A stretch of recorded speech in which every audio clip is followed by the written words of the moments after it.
Hi, Paris and everyone. My name is Gloria, and my topic for today is to what extent do people of color experience racism using symbolic interaction theory.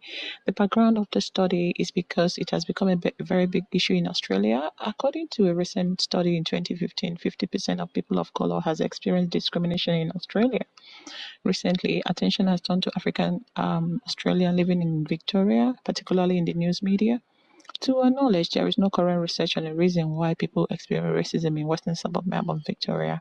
A survey of this type can be useful in policy formulation in Australia.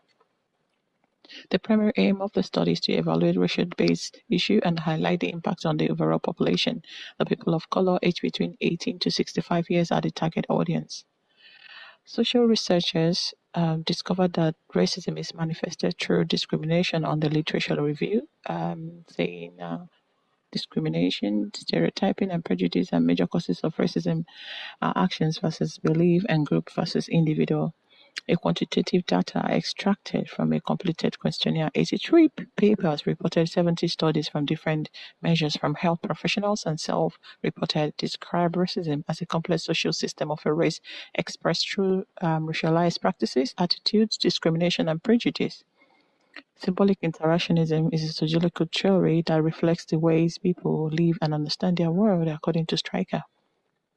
The main concept of symbolic interactionism described by Snell is the understanding of racism, human society, their social processes, and social interaction.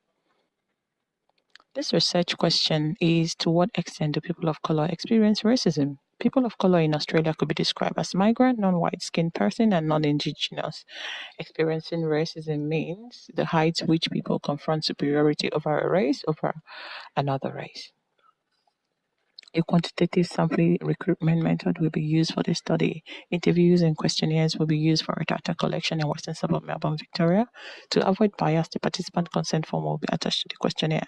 The consent form will explain in details about the research topic and why they study. The ethical consideration is the distribution of questionnaire to non-Indigenous Australian associations, students, healthcare workers, and business owners for a voluntary participation to know the extent of racism on the people of color.